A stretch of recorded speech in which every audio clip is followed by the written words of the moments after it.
Chapter 269. Berkumpul, 1. Ketika dia membuka matanya, pikiran pertamanya adalah bahwa langit itu biru. Pikiran ini naluriah dan tidak naluriah pada saat yang sama. Itu adalah produk dari persepsi dan kecerdasan.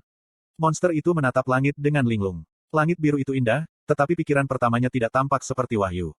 Monster itu tidak tahu apakah gagasan langit biru adalah warisan masa lalu atau fakta yang pertama kali dieksplorasi hari ini. Maka, monster itu berjuang dalam rawa pikirannya sendiri. Kecerdasannya membalik instingnya dan mendominasi tubuhnya. Pertanyaan tentang eksistensinya sendiri tidak dapat dengan mudah diselesaikan. Grrr. Di tengah kebingungan, monster itu mendengar geraman rendah dari monster lain. Jelas itu pertanda permusuhan. Pikiran kedua muncul dalam benaknya pada saat pertemuan pertama mereka. Siapa monster yang menghadapi monster itu? Apakah monster itu menderita atas keberadaannya monster atau tidak? Bagi monster itu, kecerdasannya tidak lebih dari beban. Dia merasa bingung dan hampa pada saat bersamaan. Monster itu memiliki perasaan hampa bersama dengan kecerdasan. Pada akhirnya, Orden adalah eksistensi kekosongan. Tidak ada yang bisa memahami Orden, monster pertama yang lahir dengan kecerdasan. Dia bukan manusia, jadi dia tidak bisa menjadi bagian dari masyarakat manusia, tetapi kecerdasannya menghalangi dia untuk mengadopsi gaya hidup seperti monster. Terlahir dengan kecerdasan di tanah monster pasti menyebabkan rasa sakit.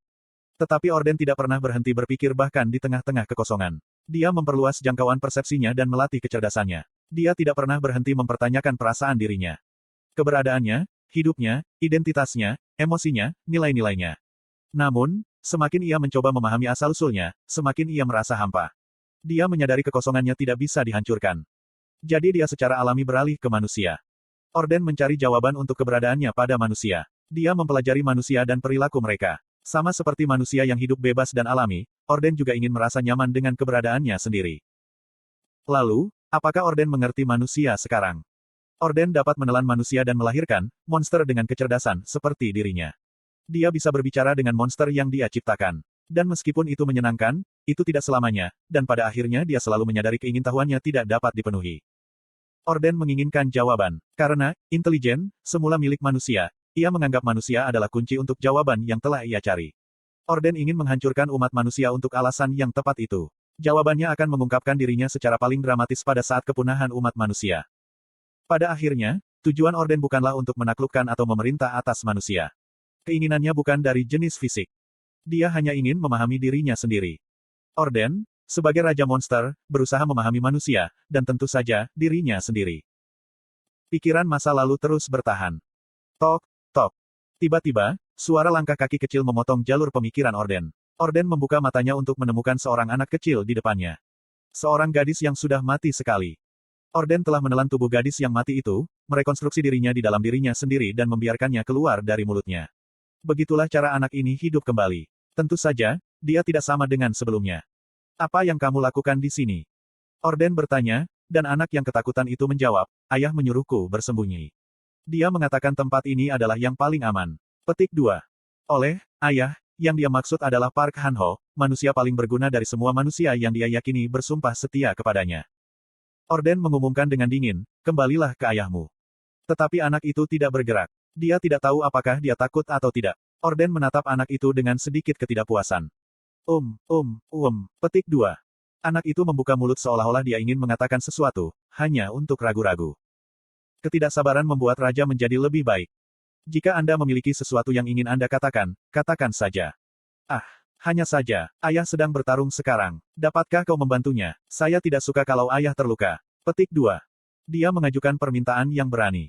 Tawa kecil keluar dari mulut Orden, dan dia langsung bertanya-tanya mengapa dia tertawa. Petik 2. Orden dengan ringan mengusap ujung mulutnya. Bibirnya melengkung membentuk senyum yang bengkok. Anak itu balas tersenyum padanya. Senyumnya membuat Orden semakin bingung. Hei, bajingan kecil. Tiba-tiba, salah satu pelayan Orden muncul. Dia bergegas menuju gadis itu, menyambar pergelangan tangannya, dan membungkuk kepada Raja. Saya minta maaf. Kemari, manusia bodoh. Petik 2. Pada saat itu, Orden sudah berdiri. Tidak. Masih bingung tentang alasan senyumnya, Orden melanjutkan. Dia benar, sudah waktunya bagi saya untuk melangkah. Petik 2. Suara Raja Monster turun dengan muram. Saya pribadi akan menghukum mereka yang menajiskan tanah saya.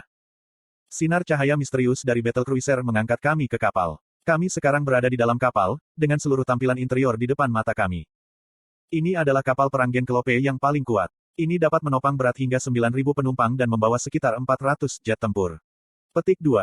Horner, kapten kapal, menjelaskan kepada kami. Interiornya tampak cukup rumit, seolah-olah itu langsung keluar dari film fiksi ilmiah, tetapi beberapa bagiannya langsung karena kapal itu adalah produk gabungan dari sains dan sihir.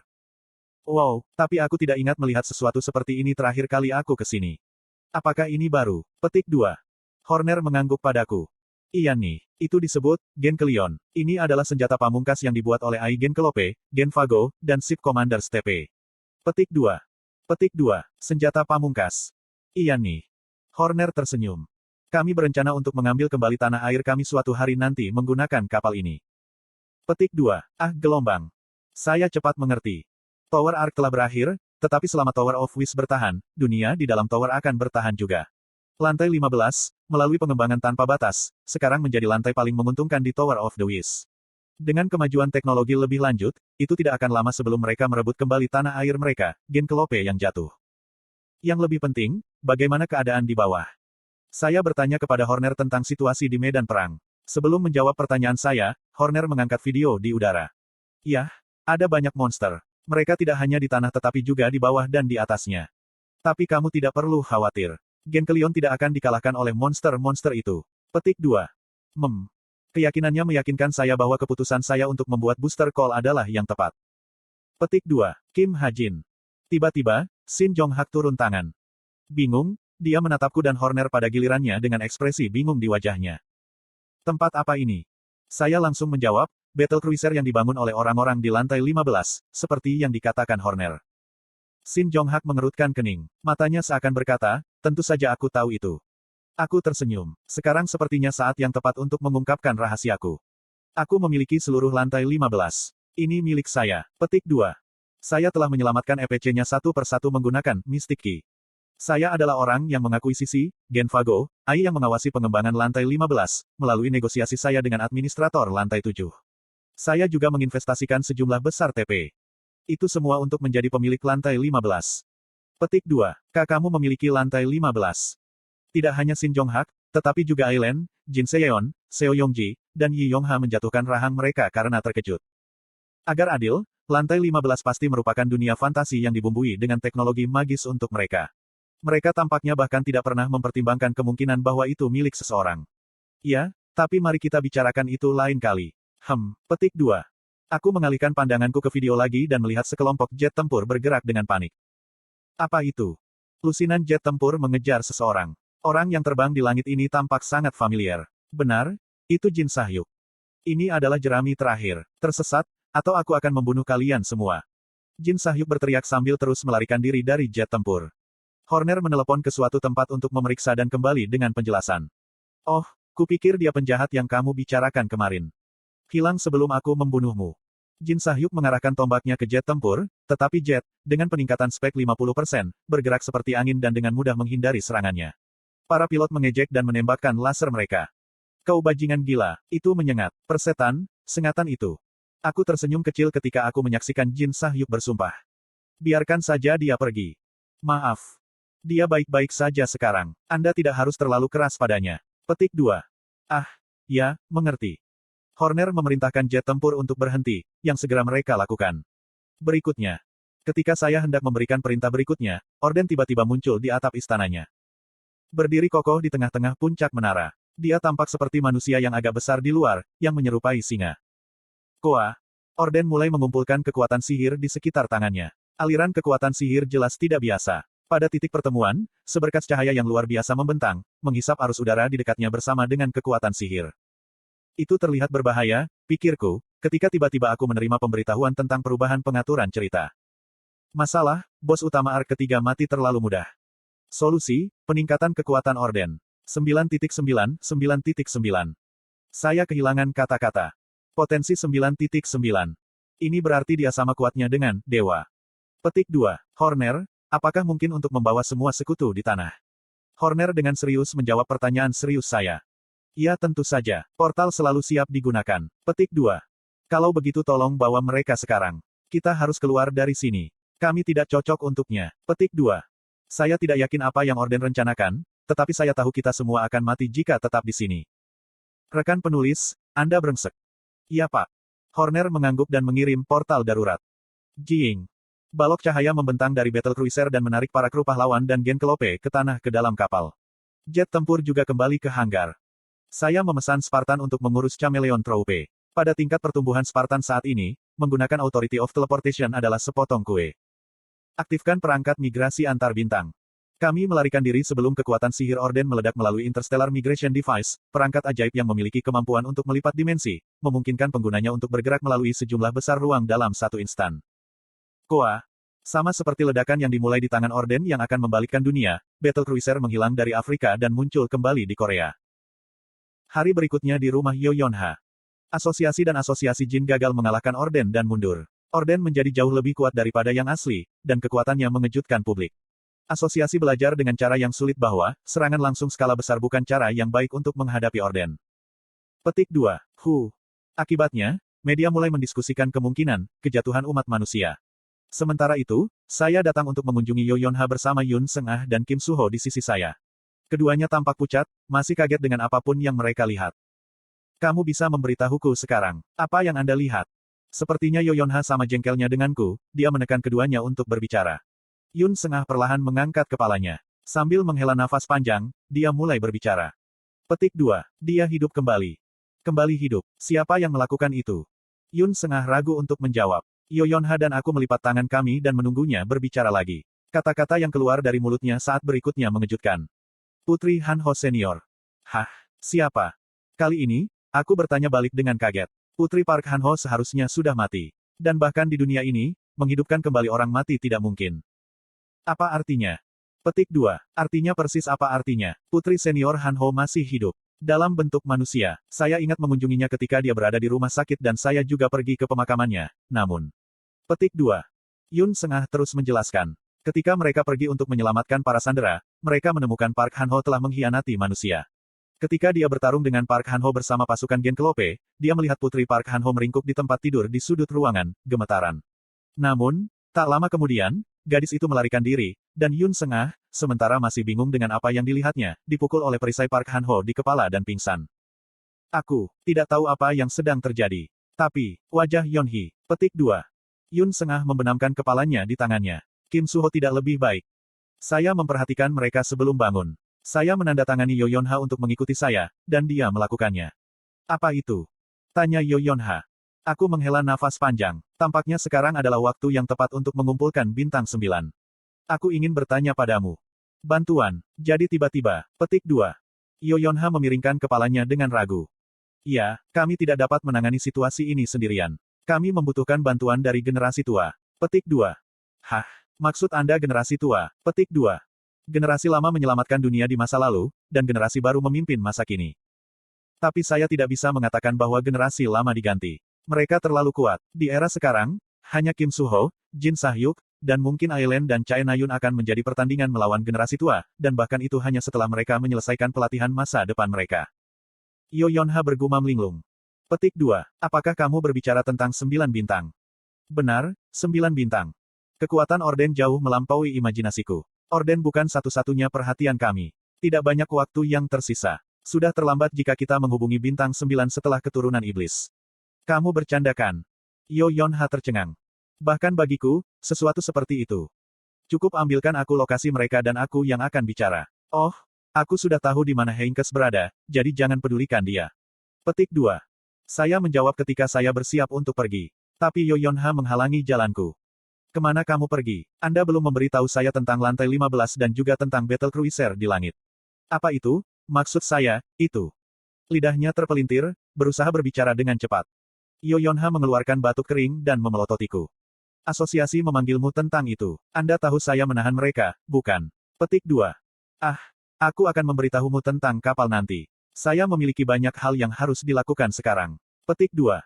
Allah. Yoyonha mengerutkan kening. Hal apa? Saya memasang ekspresi serius seolah-olah saya telah menyembunyikan sesuatu selama ini. Aku pikir, aku harus serius mulai dari sini. Apa yang disebut, kekuatan roh, yang belum bisa saya pahami. Sekarang situasinya telah meningkat menjadi ini, saya tidak bisa menyerahkan segalanya kepada Kim Suho. Saya perlu melatih dan mendidik diri sendiri untuk mempersiapkan pertempuran yang akan datang. Serius. Yoyonha menatapku dengan wajah terkejut. April tahun 1980.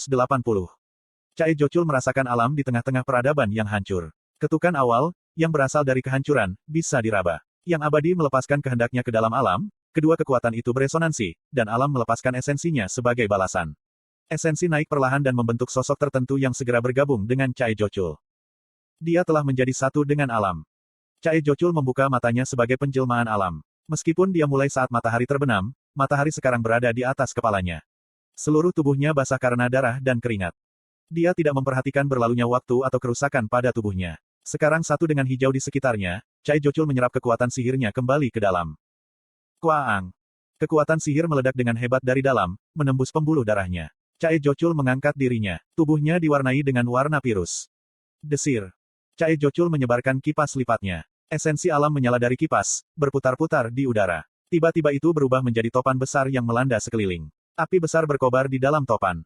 Keharmonisan angin dan api sangat menakjubkan. Itu adalah fenomena alam di luar jangkauan manusia.